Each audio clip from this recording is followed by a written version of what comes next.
So next we see the most important points in rheology. Rheology is the science concerned with the deformation of matter under the influence of stress which may be applied perpendicularly to the surface of a body, that means tensile stress, tangentially to the surface of a body, that means shearing stress, or at any angle to the surface of the body. Then next we see the deformation that results from the application of a stress may be divided into two types. The first, elastic deformation. It is spontaneous and reversible. The work spent for the deformation is recoverable when the body returns to its original position. Then second one is plastic deformation. It is permanent and irreversible. The work spent for the deformation is dissipated as heat.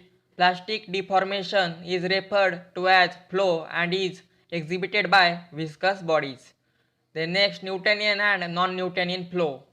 Liquids which flows Newton's law of viscous flow are known as Newtonian fluids liquids.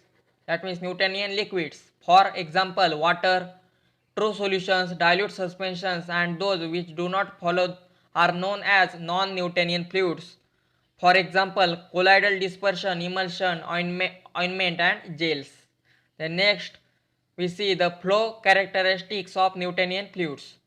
Newton's law of flow. The force per unit area F upon A is required to bring about flow is called shearing stress. The velocity difference dV between two planes of liquid separated by an infinitesimal distance dr is the velocity gradient or rate of shear, or its formula is F upon A dV upon dr, where n is constant known as viscosity or dynamic viscosity. The next, viscosity, it is defined as the tangential force per unit area in dynes per centimeter square required to maintain a velocity difference of 1 centimeter per second between two parallel layers of liquid which are 1 centimeter apart. It is the measure of the resistance of a fluid to deformation under shear stress. The basic unit of viscosity is poise or dynes per centimeter or dynes centimeter inverse. The unit of viscosity can be derived as follows: mu is equal to S upon D is equal to shear stress or upon rate of shear. Shear stress is equal to F upon A. The unit is dynes per centimeter square. And the rate of shear, that means dV upon dx, is equal to cm per second upon centimeter is equal to second inverse. Therefore, the unit of viscosity in CJ system are dynes per centimeter squares per second. Since dynes is equal to gram centimeter per second square, so it will become gram centimeter inverse second inverse is equal to poise. Poise is the unit. Then SI unit in Pascal second. Fluidity. The reciprocal of viscosity is known as fluidity, which is obtained from the slope of the plot between shearing stress on x-axis and rate of shear on y-axis for Newtonian fluids. Then kinematic viscosity, absolute viscosity divided by density at a definite temperature. Then kinematic viscosity is equal to K upon rho. The CGS unit is stroke and SI unit is meter square per second. Then next we see the temperature dependence of viscosity. Viscosity of liquid falls with rise in temperature while that of gases rise with rise in temperature. The fall in viscosity in case of liquids is due to decrease in the intramolecular forces of attraction. The variation of viscosity with temperature is expressed by an equation analogous to the Arrhenius equation of chemical kinetics is N is equal to AE EV upon RT, where A is a constant depending on the molecular weight and molar volume of the liquid, and AV is the activation energy necessary to initiate flow between the molecules, and R is the gas constant. The value of R is 1.9872 calorie mole inverse K inverse. Then next we see the flow characteristics of non-Newtonian fluid. The first is plastic flow. It shows by Bingham bodies, for example, zinc oxide suspension in mineral oil, gels, cream, ointments, paints, inks, and jellies. Then mobility. The reciprocal of plastic viscosity is known as mobility, which is obtained from the slope of the plot between shearing stress on x-axis and rate of shear on y-axis for plastic material. Then next we see the plastic viscosity U is defined as shearing force in excess of the yield value required to induce a unit rate of shear. For example, U is equal to F minus Fs divided by dV upon dr, where examples U is equal to F minus Fb upon dV upon dr, where Fb is the yield value, F is shearing stress, dV upon dr is the rate of shear, and the Bingham bodies does not flow a definite shearing stress, the yield value is applied. Then next we see the pseudoplastic flow. Unlike plastic material, pseudoplastic materials exhibit no yield value but instead are characterized by rheological curves which pass through the origin of the graph. This is known as shear thinning system. For example, solutions of tragacanth, gelatin, carboxymethyl cellulose, and gums and mucilages. Then dilatant flow. Dilatancy is a phenomenon in which the material exhibits in an increase in resistance to flow with increasing rate of shear. The phenomenon is known as shear rate thickening. Dilatancy does not occur in a dilute suspension where the vehicle is in great excess. For example, paste deflocculated suspension. Then next we see the crazy putty and bouncing putty, which is a suspension of solid polymer particles in a silicon base and has the consistency of putty. When rolled into a sphere and allowed to fall, it bounces like a ball. When pulled rapidly, it breaks like a brittle solid. Then next we see the thixotropy. It is a non-Newtonian system such as plastic, pseudoplastic, and dilatant systems at a given temperature show time-dependent changes in the viscosity at varying stresses. Then next we see the thixotropy in plastic and pseudoplastic system. The viscosity gradually decreases or increasing the shearing stress. On removal of stress, the viscosity is regained after some time lag. It is a reversible isothermal transformation from gel to solution. For examples included plastic system like bentonite gel and petrolactam, and pseudoplastic systems such as synthetic suspending agents. Gel is application of shearing stress and structural breakdown to solution, removal of stress and reformation of structure to gel. Then thixotropy in dilatant system, the viscosity increases on increasing the shearing stress, solution to gel, gel to solution. Then next we see the rheopexy. The rheopexy is the process of reformation of the gel structure after it has been deformed, can be accelerated by applying gentle and regular movements, that means rocking and rolling motion. The gentle rolling or rocking motion provides a mild turbulence which helps the dispersed particles to acquire a random orientation and the network is re-established. Then next we see the anti-thixotropic system includes magnesia magma. Anti-thixotropic systems contain low solids content 1 to 10% and are flocculated. Magnesia magma is the classic pharmaceutical example of this behavioral type. Usually some yield value is also recognized in rheopectic systems. Then next we see the viscoelastic property is exhibited by most of the pharmaceutical semi-solids such as creams, lotions, ointments, suspensions and colloidal dispersions and suppositories, and also emulsifying and suspending agents. For example, aqueous gel formation of carbopol, aqueous solution of high molecular weight polyethylene oxide, and silly putty all possesses viscoelasticity. Biological fluids like blood, sputum, and cervical fluid also exhibit viscoelasticity. The viscoelasticity behavior of a semi-solid may be represented by the use of mechanical models. Thus, the elastic property that a semi-solid exhibits can be represented by an ideal spring.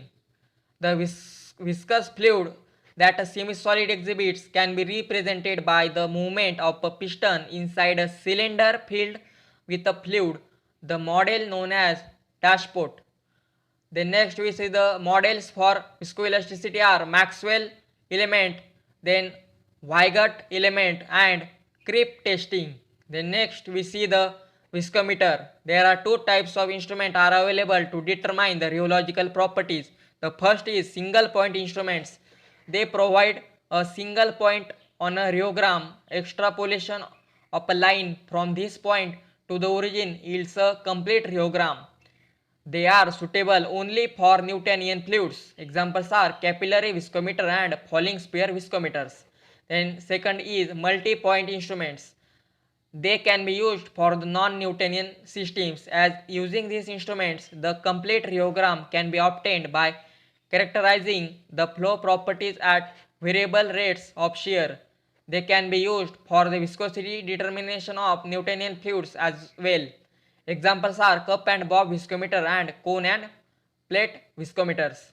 First, capillary viscometer. It is used for the measurement of viscosity of Newtonian fluids having low viscosity. During measurement, the time for the fluids to flow by gravity from one mark in a capillary column to the second mark is measured.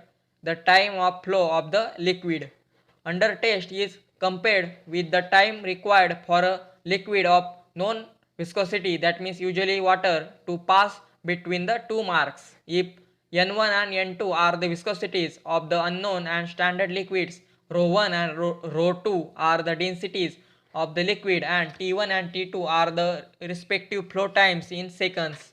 The absolute viscosity of the unknown liquid N2 is determined by substituting the experimental value in the equation. N1 upon N2 is equal to rho 2 into T2 upon rho 2 upon T2. Then next, second one is falling sphere viscometer.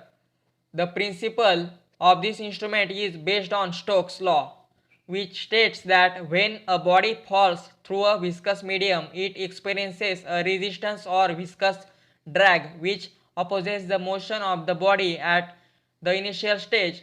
The body experiences an acceleration due to gravity, but soon this acceleration is balanced by the viscous drag and the body falls with a uniform terminal velocity. Thus, viscous drag on the body is equal to force responsible for the downward movement.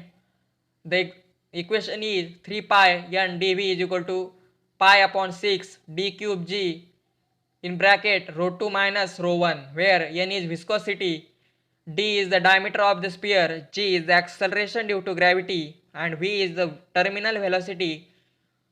Rho 1 is the density of sphere, that means rho s, and rho 2, that means rho L, is the density of the liquid. Rearranging the above equation, we get N is equal to d square g in bracket rho s minus rho g upon 18v. The above equation assumes that the sphere is falling through medium of infinite dimensions, that means a minimum falling time of 30 seconds is used for best results. However, since the liquids in the experiments is contained in a cylindrical tube, or correction factor is introduced to nullify the effect of the tube wall on the fall of the sphere. The correction factor F is equal to 102.104 d upon capital D plus 2.09 d cube upon d cube, where d is the diameter of the sphere and capital D is the diameter of the tube. The corrected viscosity is equal to N into F. Then the third is cup and bob viscometer. This type of instrument consists of two coaxial cylinders of different diameters. The intercylindrical forms a cup into which the inner cylinder or bob is fixed centrally.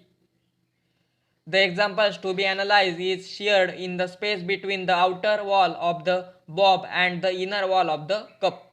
The viscosity of the material is calculated by N is equal to Kv into Vw upon V, where W is the weight in grams, V is the RPM generated due to weight.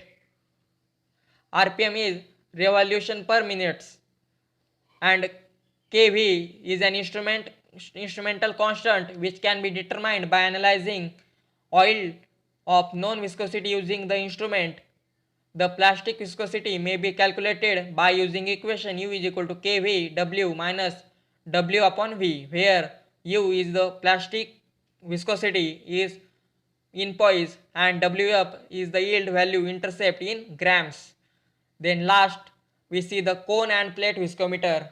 The instrument consists of a flat circular plate with a wide angle cone placed centrally above it. During operations, the sample is placed at the center of the plate, which is then raised into position under the cone. The cone is driven by a variable speed motor and the sample is sheared in the narrow gap between the stationary plate and the rotating cone. The rate of shear in revolution per minute is increased or decreased and the torque produced on the cone is measured. The viscosity in poise is measured by the equation H is equal to Ct upon V, where C is an instrument constant and T is the torque reading and small v is the speed of the cone in RPM revolution per minute. The elastic viscosity is given by the equation U is equal to Ct minus Tf upon V, and the yield value is given by F is equal to Cf into Tf. So in this way our rheology and viscosity chapter is end at this point. So in this lecture we see the new types of flow, non-Newtonian, Newtonian types of flow and various equations, and also in viscosity we see the various different types of viscometers. So let's stop to this. So please watch this video 2 times for clearing the concept. It is most important chapter for GPAT. There are 4 to 5 questions are from this rheology and viscosity chapter, so don't skip this chapter. And also we made 4 to 5 topics next. So both there are total 10 chapters in physical pharmacy, and we covered the 4th chapter till towards. Then next 6 chapters, don't skip these 6 chapters because they are also important with these 4 chapters. So if you skip the any chapter, then you don't understand the basic concepts and the equations and which are majorly asked in GPAT 2022 and forthcoming examination. So please watch these videos. There are very rare concepts and basic concepts in this chapter, and the question in GPAT is very straightforward.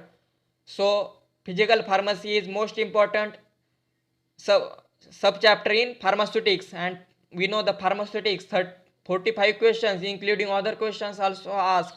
The physical pharmacy weightage is 10 and the chapter is also 10 total. So you study physical pharmacy by heart. Then we next video we see the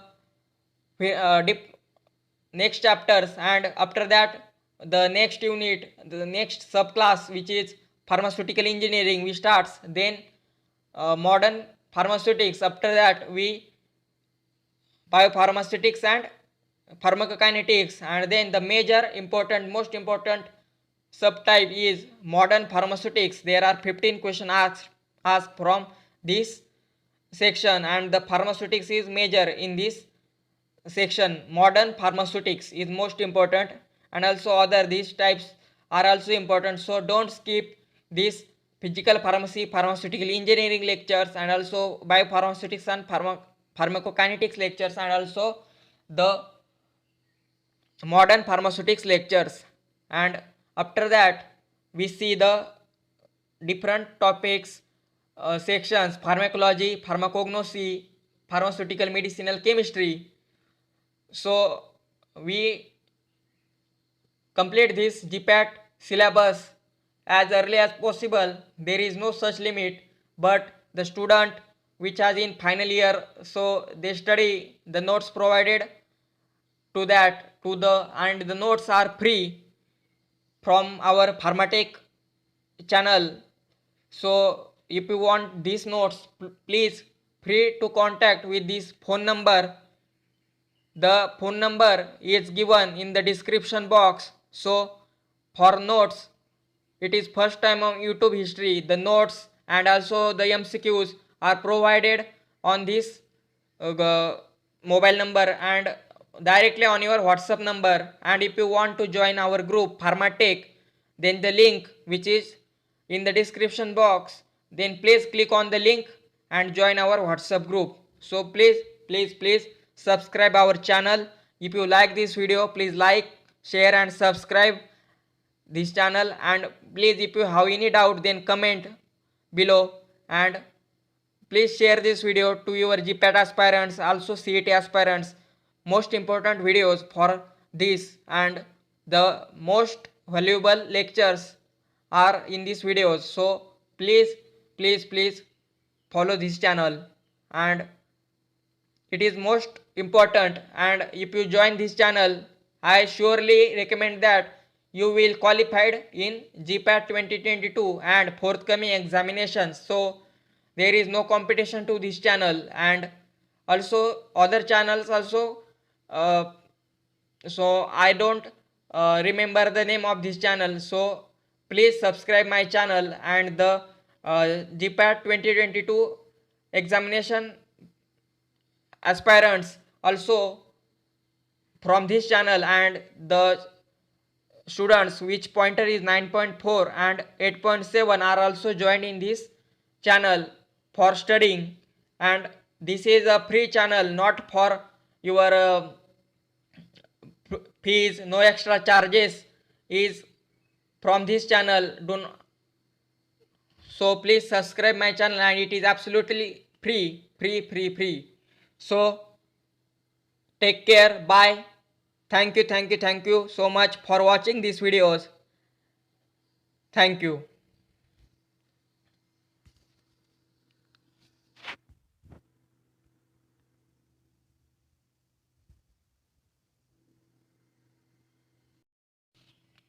So next we see the most important points in rheology. Rheology is the science concerned with the deformation of matter under the influence of stress which may be applied perpendicularly to the surface of a body, that means tensile stress, tangentially to the surface of a body, that means shearing stress, or at any angle to the surface of the body. Then next we see the deformation that results from the application of a stress may be divided into two types. The first, elastic deformation. It is spontaneous and reversible. The work spent for the deformation is recoverable when the body returns to its original position. Then second one is plastic deformation. It is permanent and irreversible. The work spent for the deformation is dissipated as heat. Plastic deformation is referred to as flow and is exhibited by viscous bodies. The next, Newtonian and non-Newtonian flow. Liquids which flows Newton's law of viscous flow